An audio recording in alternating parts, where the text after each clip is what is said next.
പ്രിയ സജ്ജനങ്ങളെ, സദനമസ്കാരം. ഞാൻ രാജേഷ് നാദാപുരം, സനാതനം ധർമ്മപാഠശാലയുടെ അധ്യാപകനും സംയോജകനും. വിവേകാനന്ദ സ്വാമികളുടെ വാക്കുകൾ എന്നും അഗ്നിസ്ഫുലിംഗങ്ങളാണ്. വ്യത്യസ്ത വിഷയങ്ങളെക്കുറിച്ച് സ്വാമിജി പറഞ്ഞ വാക്കുകളെക്കുറിച്ചാണ് നമുക്കിനി കുറച്ചു ദിവസം ചിന്തിക്കേണ്ടത്. മനുഷ്യനിർമ്മിതി അഥവാ പ്രവർത്തകരെ രൂപപ്പെടുത്തൽ. സ്വാമിജിയുടെ വാക്കുകൾ ഇങ്ങനെ: നമുക്ക് വേണ്ടത് ഉജ്ജ്വലരായ യുവാക്കളെയാണ്. ബുദ്ധിയുള്ളവരും ധൈര്യശാലികളുമായ, മരണത്തിൻ്റെ വക്രതയിലേക്ക് പോലും പോകാൻ ധൈര്യമുള്ളവരും സമുദ്രത്തിനു കുറുകെ നീന്താൻ തയ്യാറുള്ളവരുമായവരെ. നമുക്ക് അത്തരത്തിലുള്ള നൂറുകണക്കിന് സ്ത്രീകളെയും പുരുഷന്മാരെയും വേണം. അതിനു മാത്രമായി പരമാവധി പരിശ്രമിക്കുക. അവരെ ഇടവും വലവും മാറ്റിയെടുക്കുക. നമ്മുടെ വിശുദ്ധീകരണ യന്ത്രത്തിലിടുക. അവിടവിടെ കേന്ദ്രങ്ങൾ സ്ഥാപിക്കുക. എപ്പോഴും മാറ്റിയെടുക്കൽ പ്രവർത്തനങ്ങൾ നടത്തിക്കൊണ്ടിരിക്കുക. ലക്ഷക്കണക്കിന് സ്ത്രീകളും പുരുഷന്മാരും പവിത്രതയുടെ നിഷ്ഠയാൽ ആവേശിതരായി പരമേശ്വരനിലുള്ള ആത്യന്തിക വിശ്വാസത്തിൻ്റെ ശക്തിയേറ്റി മൃഗരാജന്റെ ധൈര്യം പൂണ്ട് ദരിദ്രരോടും താഴെ തട്ടിലുള്ളവരോടും സഹാനുഭൂതിയോടെ നാടെങ്ങും തലങ്ങും വിലങ്ങും സഞ്ചരിക്കും. മോചനത്തിൻ്റെ വചനങ്ങൾ, സഹായത്തിൻ്റെ സാന്ത്വനങ്ങൾ, സാമൂഹ്യ ഉന്നമനത്തിൻ്റെ സമത്വത്തിനായുള്ള സന്ദേശങ്ങൾ അവർ പ്രചരിപ്പിക്കും. വിവേകാനന്ദ സ്വാമികളുടെ യുവാക്കൾ എന്തിന് എന്ന ആ സന്ദർഭത്തിൽ പറഞ്ഞ അതിമനോഹരമായ വാക്കുകൾ. ജനാധിപത്യ സംവിധാനത്തിന് മുമ്പ് ആവശ്യമായത് എന്തൊക്കെ സ്വാമിജി മറ്റൊരവസരത്തിൽ സംസാരിക്കുന്നു. വിവിധ രാജ്യങ്ങളിലെ എൻ്റെ സഞ്ചാരങ്ങളിൽ നിന്ന് ഞാൻ എത്തിച്ചേർന്ന നിഗമനം ഇതാണ്: സംഘടനയില്ലാതെ സ്ഥിരമായതോ മഹത്തായതോ ആയി ഒന്നും ചെയ്യാനാവില്ല. പക്ഷേ ഭാരതം പോലൊരു രാജ്യത്തിൻ്റെ ഇന്നത്തെ വികസനാവസ്ഥയിൽ ഓരോ അംഗങ്ങൾക്കും തുല്യ അവകാശവും ജനങ്ങളുടെ വോട്ടിങ്ങിലെ ഭൂരിപക്ഷം നോക്കി തീരുമാനം കൈക്കൊള്ളുന്നതുമായ ജനാധിപത്യ അടിസ്ഥാനത്തിലുള്ള ഒരു സംഘടന ആരംഭിക്കുന്നത് നന്നായിരിക്കുമെന്ന് എനിക്ക് തോന്നുന്നില്ല. എന്നാൽ പാശ്ചാത്യ ലോകത്ത് ഇക്കാര്യം വ്യത്യസ്തമാണ്.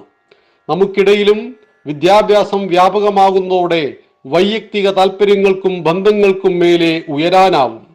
രാജ്യത്തിൻ്റെയോ സമൂഹത്തിൻ്റെയോ നന്മയ്ക്കു വേണ്ടി പ്രവർത്തിക്കുവാനുള്ള ത്യാഗവും സന്നദ്ധതയും ഉണ്ടാകും. അപ്പോൾ ജനാധിപത്യ അടിത്തറയിലുള്ള പ്രവർത്തനത്തിന് സാധ്യമാകും. ഇത് കണക്കിലെടുക്കുമ്പോൾ നമ്മുടെ സംഘടനയിൽ നിലവിൽ മറ്റെല്ലാവരും അനുസരിക്കുന്ന ഒരു ഏകശാസകന്റെ കീഴിലാവണം. അത് നയിക്കപ്പെടുന്നത് അംഗങ്ങളുടെ അഭിപ്രായവും അനുമതിയും ചേർന്നതുകൂടിയാവണം. വിവേകാനന്ദ സ്വാമികൾ ജനാധിപത്യ വോട്ടിങ്ങിനെ കുറിച്ചുള്ള അഭിപ്രായം 100 വർഷം മുമ്പ് പറഞ്ഞതാണ്. വിവേകാനന്ദ സ്വാമികൾ ജനാധിപത്യത്തിനെതിരായിരുന്നു എന്നല്ല ഇതിൻ്റെ അർത്ഥം. വ്യക്തി നിർമ്മാണം നടക്കാത്തിടത്ത് ജനാധിപത്യം വിജയിക്കുന്നില്ല. മതത്തിൻ്റെ, ജാതിയുടെ സങ്കുചിത രാഷ്ട്രീയത്തിൽ പ്രാദേശികവാദത്തിൻ്റെ സങ്കുചിതമായ രാഷ്ട്രീയമാണ് പലപ്പോഴും നമ്മൾ നമ്മുടെ രാജ്യത്തിലെ പല സംസ്ഥാനങ്ങളിലും കണ്ടുവന്നത്. ഇന്ന് ഒരു പരിധിവരെ അതിന് മാറ്റം വന്നിരിക്കുന്നുണ്ട്. പക്ഷേ ജനാധിപത്യം വിജയിക്കുന്നത് പൗരന്റെ ഉന്നതമായ മൂല്യങ്ങളിൽ നിന്നാണ്. അറിവുള്ള പൗരൻ വോട്ട് ചെയ്തിട്ടാണ് രാഷ്ട്രത്തിന്റെ സുരക്ഷയും രാഷ്ട്രത്തിന്റെ അഖണ്ഡതയും രാഷ്ട്രത്തിന്റെ ശക്തിയും രാഷ്ട്രത്തിന്റെ വികാസവും ആയിരിക്കണം വ്യക്തിപരമായ താല്പര്യങ്ങൾക്ക് അതീതമായിട്ട് ഒരു പൗരന്റെ കടമ. അതിനു വേണ്ടി വോട്ട് ചെയ്യണം. ഈ ഒരു ഉദാത്തമായ സങ്കല്പമാണ് വിവേകാനന്ദ സ്വാമികൾ മുന്നോട്ട് വച്ചത്. ചിക്കാഗോയിലെ ലോകപ്രശസ്തമായ പ്രസംഗത്തിന് ശേഷവും അമേരിക്കയിലും യൂറോപ്പ് രാജ്യങ്ങളിലും അദ്ദേഹത്തിന് കിട്ടിയ സ്വീകരണത്തിന് ശേഷവും അദ്ദേഹം ഭാരതത്തിൽ തിരിച്ചു വന്നപ്പോൾ ഒരു പറ്റം യുവാക്കൾ അദ്ദേഹത്തോട് പറഞ്ഞു: സ്വാമിജി, സ്വാതന്ത്ര്യ സമരത്തിന്റെ നേതൃത്വം അങ്ങ് ഏറ്റെടുക്കണം. ചിരിച്ചുകൊണ്ട് വിവേകാനന്ദ സ്വാമികൾ പറഞ്ഞു: എന്ത് സ്വാതന്ത്ര്യം? നിങ്ങൾ ആദ്യം പൗരന്മാരെ സൃഷ്ടിക്കൂ, എന്നിട്ടാവട്ടെ സ്വാതന്ത്ര്യം. First make citizens and get land free. സംരക്ഷിക്കുവാൻ ആളില്ലാത്ത, പൗരബോധമില്ലാത്ത, പൗരന്മാരില്ലാത്ത ഒരു രാഷ്ട്രവും സ്ഥിരമായി നിലനിർത്തപ്പെട്ടിട്ടില്ല. അതുകൊണ്ട് സ്വാതന്ത്ര്യം കിട്ടിയിട്ട് കാര്യമില്ല, അത് സംരക്ഷിക്കുവാൻ നിങ്ങൾക്ക് കഴിയണം. വളരെ ശരിയായിരുന്നു സ്വാമിജിയുടെ ആ വാക്കുകൾ. 947 ഓഗസ്റ്റ് 15 ഭാരതത്തിന് സ്വാതന്ത്ര്യം ലഭിച്ചു. സ്വാതന്ത്ര്യം ലഭിച്ച് ഏതാനും മാസങ്ങൾ കൊണ്ട് ജമ്മു കാശ്മീരിന്റെ 40% ഭാഗങ്ങൾ, ഇന്നത്തെ പാക് അധിനിവേശ കാശ്മീർ നമുക്ക് നഷ്ടപ്പെട്ടു. 1962 കൈലാസവും മാനസ സരോവരവും നമുക്ക് നഷ്ടപ്പെട്ടു. നഷ്ടങ്ങളുടെ കണക്കുകൾ തന്നെ ഭാരതത്തിന് പറയുവാനുണ്ട്. വ്യക്തി നിർമ്മാണം നടക്കാത്തതുകൊണ്ട് തന്നെയായിരുന്നു രാഷ്ട്രത്തിന്റെ 1/3 ഭാഗം മതത്തിന്റെ പേരിൽ വെട്ടിമുറിക്കപ്പെടേണ്ടി വന്നത്. അതായത് വിവേകാനന്ദ സ്വാമികൾ 1902 സമാധിയായി. ആ കാലഘട്ടത്തിൽ സായിപ്പായിരുന്നു നമ്മുടെ രാജ്യം ഭരിച്ചിരുന്നത്. ആ കാലഘട്ടത്തിൽ സ്വാമിജി പറഞ്ഞ വാക്കുകൾ പോലും എത്ര പ്രസക്തമായിരുന്നു. സ്വാമിജിയുടെ മരണം കഴിഞ്ഞ് 45 വർഷങ്ങൾക്ക് ശേഷം രാഷ്ട്രത്തിന് സ്വാതന്ത്ര്യം കിട്ടിയപ്പോൾ ആ രാഷ്ട്രത്തിന്റെ 1/3 ഭാഗം മതത്തിന്റെ പേരിൽ വെട്ടിമുറിക്കപ്പെട്ടിരുന്നു എന്ന യാഥാർത്ഥ്യത്തെ കൂടി നാം അറിയണം. വിവേകാനന്ദ സ്വാമികളുടെ ഉജ്ജ്വലമായ മറ്റൊരു വാക്ക് ഹിന്ദുക്കളുടെ സംഘടന. സ്വാമിജി തുടരുകയാണ്: ഹിന്ദുക്കളെ പരസ്പരം ഗുണം തിരിച്ചറിയുവാനും സഹായിക്കുവാനും ഉതകുന്നൊരു സംഘടന തികച്ചും അത്യാവശ്യമാണ്. അമേരിക്കയിലെ എൻ്റെ പ്രവർത്തനങ്ങളെ തിരിച്ചറിയുവാനും അഭിനന്ദിക്കാനും കൽക്കട്ടയിൽ 5000 പേർ ഒരുമിച്ചുകൂടി. മറ്റു സ്ഥലങ്ങളിൽ 100 കണക്കിന് പേർ. അങ്ങനെ ചെയ്തത് നല്ലത് തന്നെ, ഗുണപരം തന്നെ.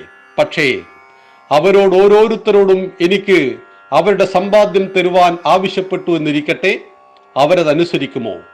രാജ്യത്തിന്റെ ആകെ സ്വഭാവം ബാലിശമായ ആശ്രിതത്വത്തിൻ്റെതാണ്. അവരെല്ലാം ഭക്ഷണം വായിൽ വെച്ച് കിട്ടിയാൽ ആസ്വദിക്കുവാൻ തയ്യാറുള്ളവരാണ്. ചിലരെങ്കിലും അത് ഉള്ളിലേക്ക് തള്ളിക്കൊടുക്കണമെന്നും ആഗ്രഹിക്കുന്നു. നിങ്ങൾക്ക് സ്വയം സഹായിക്കാനായില്ലെങ്കിൽ നിങ്ങൾക്ക് ജീവിക്കുവാൻ അർഹതയില്ല. ഭാരതത്തിൽ 3 പേർക്ക് 5 മിനിറ്റ് ഒന്നിച്ച് യോജിച്ചു പ്രവർത്തിക്കുവാനാവുന്നില്ല. ഓരോരുത്തരും അധികാരത്തിനു വേണ്ടി പോരടിക്കുകയും കാലക്രമത്തിൽ സംഘടനയാകെ തകരുകയും ചെയ്യും. ഈശ്വര, എന്ന് നമ്മൾ പഠിക്കും? അസൂയയില്ലാത്തവരാകുവാൻ നമുക്കെന്ന് കഴിയും? അത്തരമൊരു രാജ്യത്ത് അഭിപ്രായ ഭിന്നതകൾക്ക് പകരം അമരമായ സ്നേഹത്തിനാൽ തമ്മിൽ കെട്ടപ്പെട്ടിട്ടുള്ളവരുടെ ഒരു സംഘം രൂപപ്പെടുത്തുക, അതൊരു വിസ്മയമായ കാര്യമല്ലേ? ആ സംഘം വലുതാവും. ഈ അതിശയകരമായ ഉദാത്തതയുടെ ആശയവും അനശ്വരതയും ഊർജവും സംയോജിച്ച് ഭാരതത്തിലാകെ പുരോഗതി പരത്തും. അത് രാജ്യത്തെയാകെ വിദ്യുത്വൽക്കരിക്കുകയും ഭീതിതമായ അജ്ഞതയും വൈരവും ജാതി വികാരവും മൂഢത്വവും അസൂയയും തുടങ്ങി ഈ അടിമകളുടെ രാജ്യത്തിന്റെ പൈതൃകങ്ങൾക്കെല്ലാം പകരം സമൂഹത്തിന്റെ ഓരോ രൂപകൂപങ്ങളിലും പ്രവേശിക്കുക തന്നെ ചെയ്യും. അത്യുജ്വലമായ വാക്കുകൾ. എന്തിന് ഹിന്ദുവിനൊരു സംഘടന എന്ന ചോദ്യത്തിന്റെ മറുപടിയായിരുന്നു അത്. 84,000 ജാതികളിലായി ഛിന്ന ഭിന്നമായി പോയ ഹിന്ദു, തൊട്ടുകൂടാത്തവരും തീണ്ടിക്കൂടാത്തവരും ദൃഷ്ടിയിൽപ്പെട്ടാലും ദോഷമുള്ളോർ എന്ന് ചിന്തിച്ച ഹിന്ദു. അങ്ങനെയാണ് 60,000 സായിപ്പന്മാർ നമ്മുടെ നാട്ടിലേക്ക് വന്നു. അന്ന് 30 കോടി ജനങ്ങളുണ്ട് നമ്മുടെ നാട്ടിൽ. 60,000-ന്റെ 500 ഇരട്ടിയാണ് 30 കോടി. ഒരു സായിപ്പിനെ തോൽപ്പിക്കുവാൻ നമ്മൾ 500 ഇന്ത്യക്കാരുണ്ടായിരുന്നു. എന്നിട്ടും നമ്മൾ തന്നെ തോറ്റുപോയി. കാരണം നമുക്ക് ശക്തി ഉണ്ടായിരുന്നു, നമുക്ക് സമ്പത്തുണ്ടായിരുന്നു, നമുക്ക് അറിവുണ്ടായിരുന്നു. പക്ഷേ നമുക്ക് സംഘടന ഉണ്ടായിരുന്നില്ല. ഹിന്ദുക്കൾ ഓരോരുത്തരും ചിന്തിച്ചു, ഞാൻ തനിച്ചാണ് എന്ന്. ജാതിയുടെ, വർഗത്തിന്റെ, വർണ്ണത്തിന്റെ പേരിൽ തമ്മിലടിച്ചൊരു സമൂഹത്തെ കീഴ്പ്പെടുത്തുവാൻ കഴിഞ്ഞു എല്ലാവർക്കും. അവിടെയാണ് ഞാൻ ഏകനല്ല, ഞങ്ങൾ ഒന്നാണ്, എൻ്റെ രാഷ്ട്രം ഒന്നാണ്, എൻ്റെ പൈതൃകവും പാരമ്പര്യവും ഒന്നാണ് എന്ന് ചിന്തിക്കുന്ന ജനകോടികളെ ഉൾക്കൊള്ളുന്ന ഒരു മഹത്തായ സംഘടന രാഷ്ട്രത്തിനാവശ്യമാണ് എന്ന് വിവേകാനന്ദ സ്വാമികൾ 100 വർഷം മുമ്പ് ആഹ്വാനം ചെയ്തു. അത്യുജ്വലമായിരുന്നു ആ ആഹ്വാനം. സ്വാമിജിയുടെ ഓരോ വാക്കുകളും എത്രത്തോളം പ്രസക്തമാണ് എന്ന് ഈ കാലഘട്ടത്തിൽ നാം ചിന്തിക്കുക. നന്ദി, നമസ്കാരം. വന്ദേ മാതരം.